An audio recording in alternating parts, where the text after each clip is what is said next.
What's up, guys? Johnny here. Welcome back to my channel. I am fired up for this one today. Let me tell you, I know I mentioned this before, but I was planning to do another build. Well, today is that day. And the reason why I'm so fired up is today's the very first day where I've done a build where it's optimized for racing. I've always just done builds for whatever reason to try out different things, mostly for freestyle. But as you guys have probably seen, I've gotten more and more into drone racing, and I decided it's time to have one that's really dedicated for racing, one that's optimized for racing, one that's gonna help me perform as high as I can, right? But first, before we get into what I'm doing for the build, I wanna explain the story of how I got to this point of wanting to do this. Now, I've been racing the last few weekends, and going back a few weeks ago, I was actually racing with my Martian 3 build with the GoPro on top. And I was doing pretty well. I was very competitive with some guys that were there, we were going real quick, having a great time racing. But what I was noticing is there was one part of the track where there's a 180-degree turn around a flag, and the quad was just dropping down low every time I took that turn, and I was getting passed there every single time by one of the other racers. His build was a little bit lighter than mine. It didn't have a GoPro, and it just took it so much better. Later that day, I wound up taking the GoPro off of the Martian, and all of a sudden that problem started going away. So it was pretty clear that it was at least tied to weight, and I was doing well around the course except for the real sharp 180-degree turns. All right, so after that experience, I decided to take my X210 build with the Emax RS2205S motors and decide to make that my racer build. Basically, I took the GoPro mount off of it and had it as light and high performance as I could, running Dal Cyclone props. Now, what I noticed is I was immediately taking turns better. I was getting better times around the laps. In the last 2 weeks, we've actually been running UTT 4 times, and I was able to compare that to the Martian with the GoPro, as well as the Realac X210 with the Racer Star motors without a GoPro, and I noticed a big difference in how I was taking the turns. I was able to get down to a 12.1 second lap time on UTT 4, and I know I could have done better, but I was still pretty happy to get to 12.1. So from that lesson, I saw the difference that the lighter build was making. It was definitely much crisper around the turns, and at that moment I said, I want to do a new build made for racing with lower weight, and then maybe I can even get better times around those turns. I think that's still not the limiting factor to my racing, but I want to have the best tools at my disposal. Plus, I love building these things, so let's have fun building. And I also love to learn things, so I'll treat this as a learning experience. And I'll share whatever I learn with you guys, so you guys can have that learning experience too. So without any further ado, let's get into what I plan to build.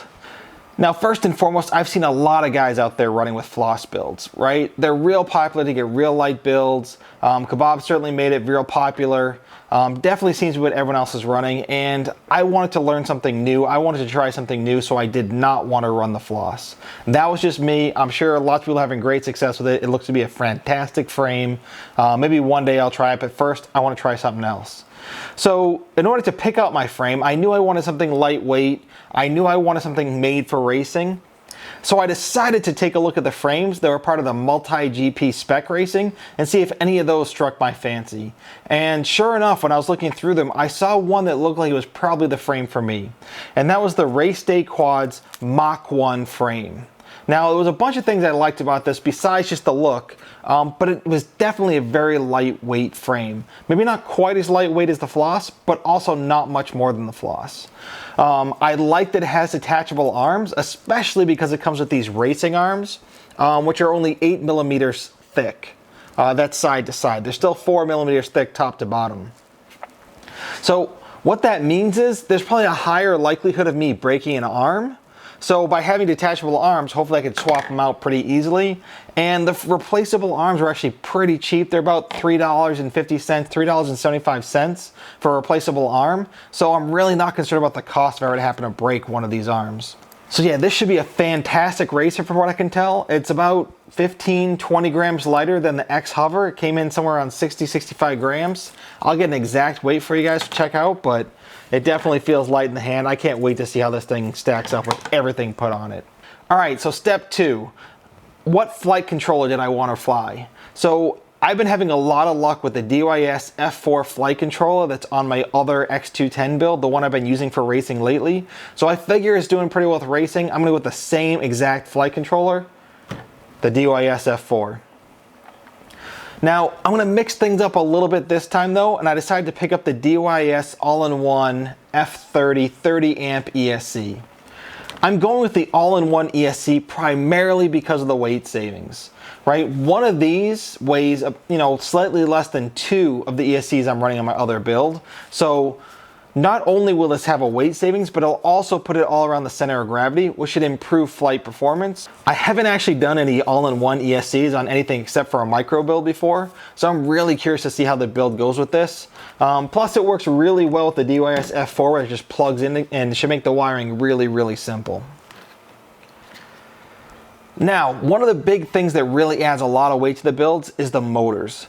And looking at the build that I just did, when I weighed those motors, they were something like 37 grams, and that's just too heavy for what I'm trying to do here.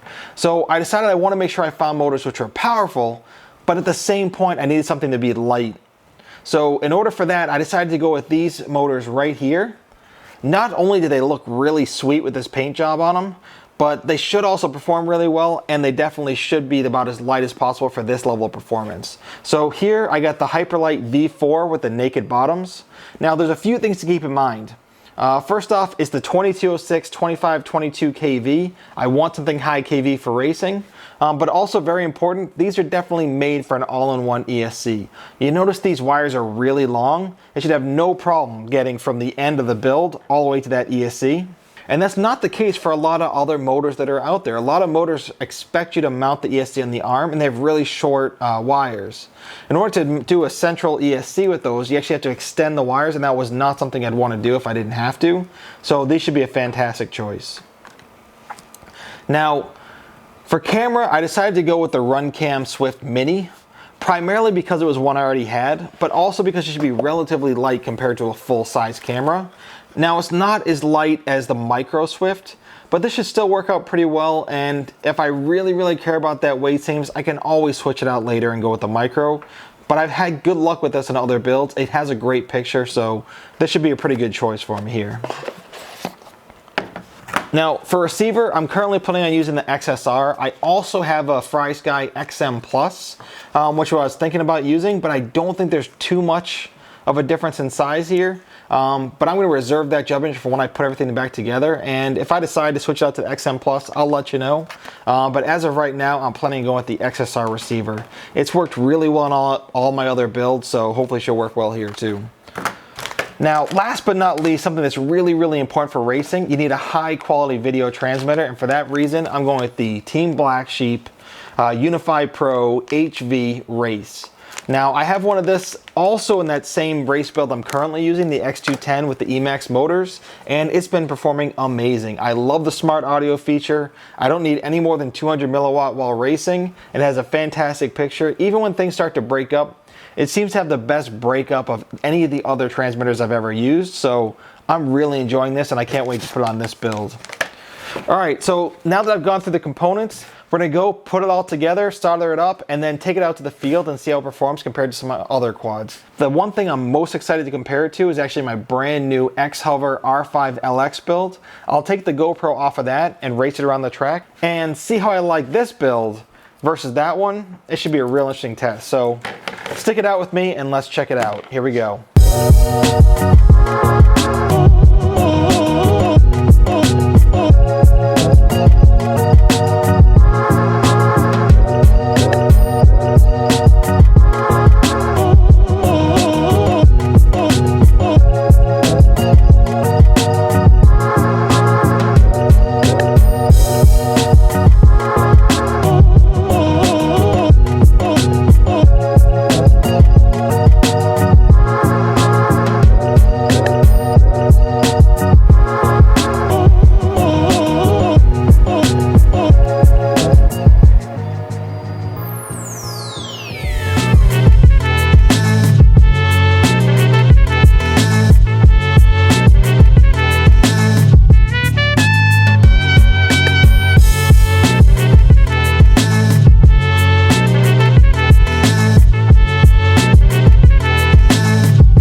Alright guys, we got it all put together last night. I did have to make a couple of adjustments as I was putting this together.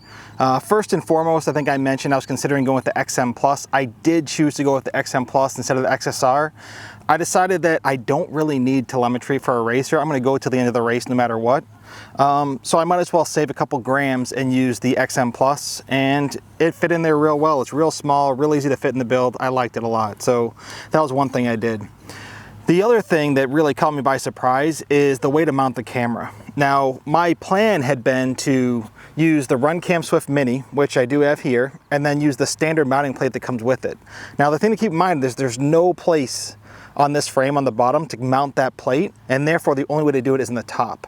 But once you do it on the top, in order to get the forward tilt, you actually have to face the mounting bracket backwards. Once you do that, it runs into the stack with the flight controller, so there's no way to fit in the camera. So I had to ditch that idea and actually use the standard 3D printed mounts that come with it, and I also had to add the extension pieces to the RunCam Swift Mini, making it a bigger size so it fits the standard mounting of the RunCam Swift. Now, once I did that, it kind of defeats the purpose of using the RunCam Swift Mini. So I think what I'm going to do at some point is pick up a Micro Swift, and then there's separate 3D printed mounts you can get for that that'll fit on here. I should have better control of the camera angle, and it should save me a few grams, which would be nice. You can see here, I have it mounted and it works all right, but I typically like a higher tilt than this, but this is as high as it'll go on this build with this setup. Another thing that I didn't like about this build is the way that you mount the antenna in the back by default. It's real flimsy. It's a really, really thin piece of TPU. Now, I printed a replacement part that I plan to switch to, but I do want to try this at least a few times, make sure it's not an issue, so that if one of you guys picks up this frame, you'll know what you get by stock in case you don't have a 3D printer. All right, so to get down to the testing for this one, I've come out to a field here. We're going to set up a small race course again. I brought both this, my brand new racer, as well as the one that you saw in the prior video. They both are Stretch X designs, but this one here is really made for carrying a GoPro, at least in my purposes it's made for carrying a GoPro. And this one's a lot heavier than the brand new build. Now the Mach 1 build, all put together, all up weight with a 1300 milliamp hour battery, comes in at 430 grams. All up weight with the GoPro and the battery on this one, I'm looking at something closer to 580 grams. It's about a 150 gram difference all up weight when I'm carrying the GoPro. Without a GoPro, it's about a 70 gram, 80 gram difference. Now, that should make a big difference on the course, but I do want to try it, and I do want to see if I can get used to it and keep pretty similar times. Anyway, one thing I'll say is this thing is really pretty to look at. I really, really like these motors. I like the way they look. I like having the naked bottoms. I like having the all-in-one ESCs. It just really, really strikes me as a good looking craft, and I can't wait to put this thing around the race course and see how she does. Hopefully this will turn into quite the racer for me, but let's see how she flies first, and then I'll let you know. All right, here we go.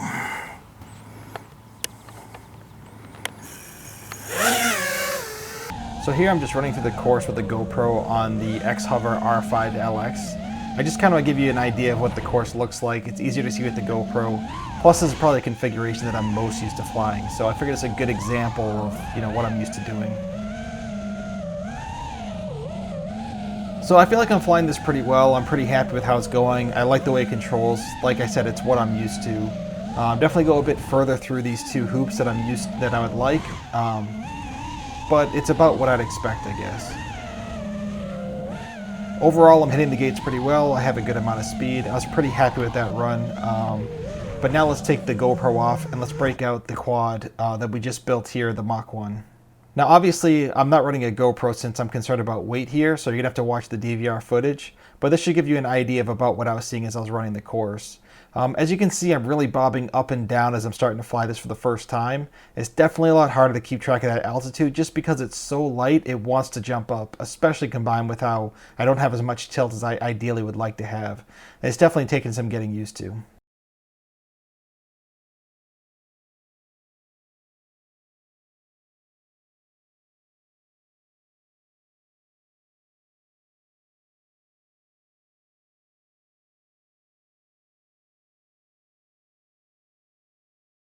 But if you saw that turn right there, that's when I started to feel like there's some potential here. I can see what the weight savings is doing. I love the feeling of that turn. That's what made me feel like, man, I'm gonna love flying this thing.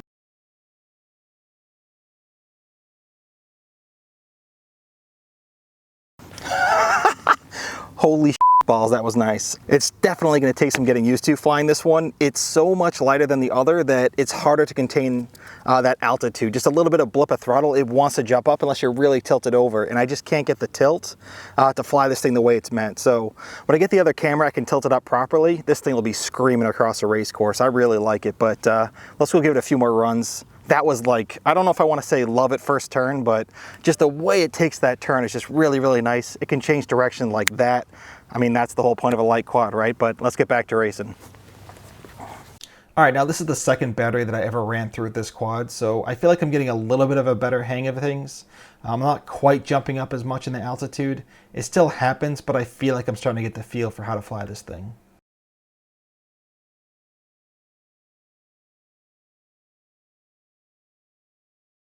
So as I get later and later in the battery, I'm getting more and more speed, a little bit more confidence. I'm starting to feel like I'm going to be able to get a hang of how to fly this thing.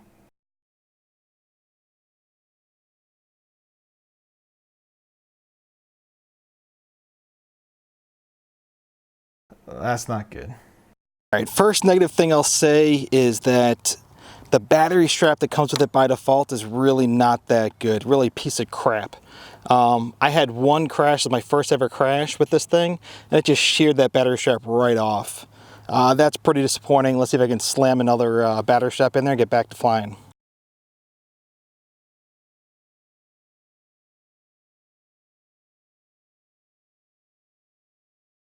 All right, right there, right as soon as I hit the gate, I could hear that something wasn't right with the quad. It wasn't feeling right. I could hear something like almost oscillating. So I wanted to bring it in and take a look at it. All right, this has to be some kind of fluke or something. So if you saw when I just hit that gate there, I actually broke off one of the bolts there that holds the arm together. That sucks. I don't have any bolts on me to replace this, so my flying with this thing is done today. Back to the XHover. I'm going to take the GoPro off and just try flying that without the GoPro to see how she compares, but man, that's disappointing.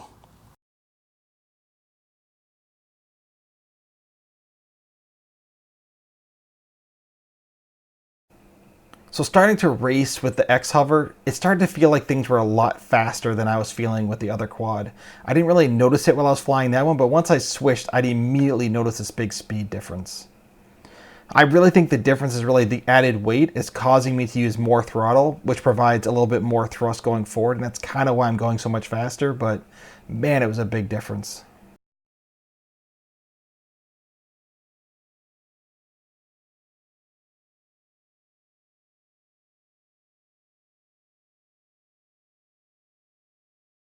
Even the way it takes turns through those like double gates, it just feels so crisp with this quad. That added weight really isn't hurting me too bad.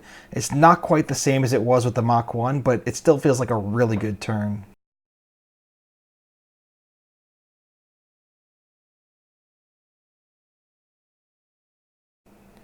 Every time I'm flying this quad, I just absolutely love it. I really am glad I put this one together. I'm really, really, really enjoying this build.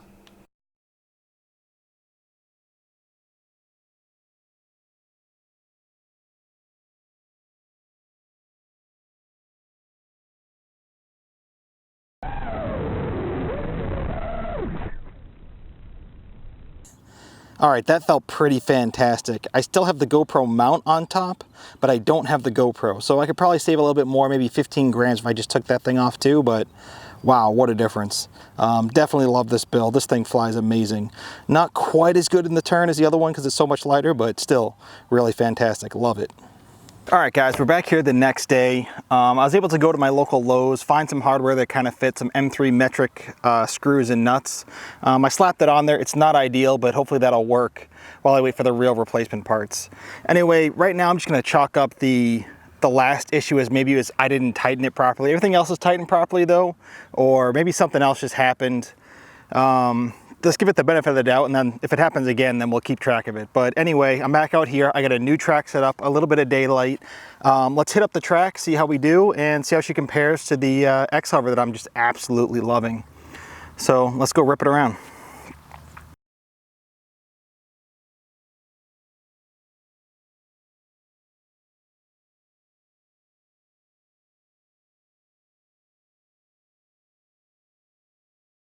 All right, so this course is a little bit harder than one we saw before, especially because I had this up and over maneuver that I didn't have before.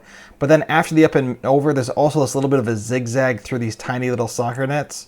So that just makes it a little bit more challenging. The rest of the course really isn't difficult at all. But that was my added challenge for today.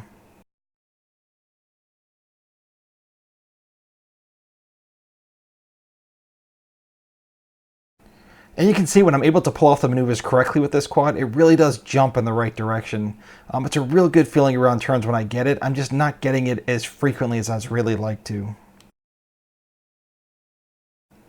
So I think you kind of get the idea. I'm going through all right. I'm hitting the gates well. I really have no issues with controlling it through the gates.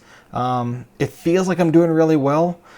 But as I found out from flying the XHover, it's just really not that fast. It really becomes very apparent once I start racing with the XHover instead.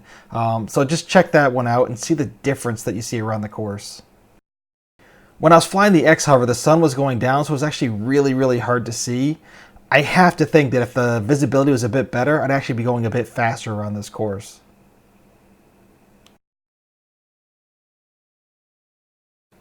The added speed actually made it a little bit hard for me to get my bearings. It was just harder to hit the gates because it wasn't quite what I was used to, but it was apparent right away I was going quite a bit faster. But once I got things down, it really started to click for me. I was able to hit the gates well, make the turns well. I love flying this quad.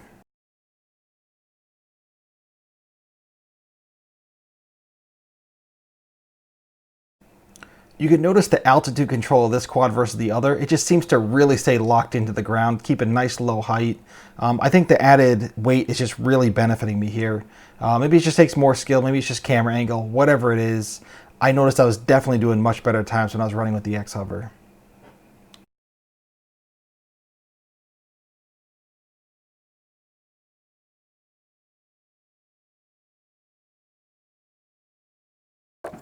All right, guys, so the sun is setting and I want to wrap this up. So I definitely really like this build, but to me, it has a couple of really big flaws, and that's the 3D printed hardware that comes with it. The way the camera mounts, it just doesn't have the tilt that I need to fly this thing the way I need to in a race. And as a result, I noticed I was actually flying pretty slow. I thought it was going really well. I thought I was doing really well, lining up gates, hitting them really well. But then just as the sun was setting, I decided to break out the XHover build. I tried it with the GoPro and without the GoPro, and I was way faster with this thing. So I don't know if it's just the way the camera mounts or it's the power of the motors or what, but this thing was just a beast around this course. Definitely harder to control, but man, was it nice.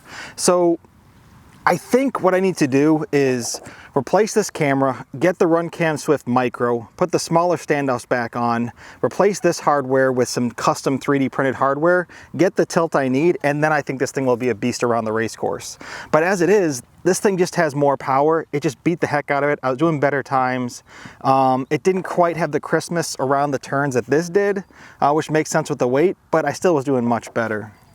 Also along those lines, the TPU mount that's in the back that has the antenna, this was a real big problem. As I had a small crash, it just shifts a little bit and then it starts getting chewed up. So my antenna got chewed up by the props as I was flying. As I made hard maneuvers, it just doesn't have the rigidity and it would fall into the prop line during those hard maneuvers. Definitely something to watch out for. Anyway, I've printed a new piece for that. I have new pieces for the front camera. Once I get the new camera in place, I think this thing will be a beast around the race course. And when I get all that set up, I'll bring you part 2 and I'll let you know how it's going. But as it is, this is my racer right now. This thing is amazing. I'm a huge fan of this XHover build. Really enjoying it. Great for freestyle, great for racing. Really, really like it. Couldn't recommend this enough. And this one, I love the way it looks. I love the way it's shaped. I love its lightweight. I like the the stretched X. I like these motors. They're not quite as powerful as these Emax motors, but they definitely save some weight. I do have good control. Just got to fix a couple things and I think it'll be a great flyer, but you'll have to wait for part 2 to see if those upgrades work out because I got to get the parts. But yeah, so jury's still out. I'll let you know. I love the way the turns on the light build. Definitely recommend a light build for a racer. But even with a few more grams, this thing can be a beast around the course. So I'm going to leave you right there, guys. I've really enjoyed my day. The sun's gone down. It's beautiful out, and I'll catch y'all next time. Peace.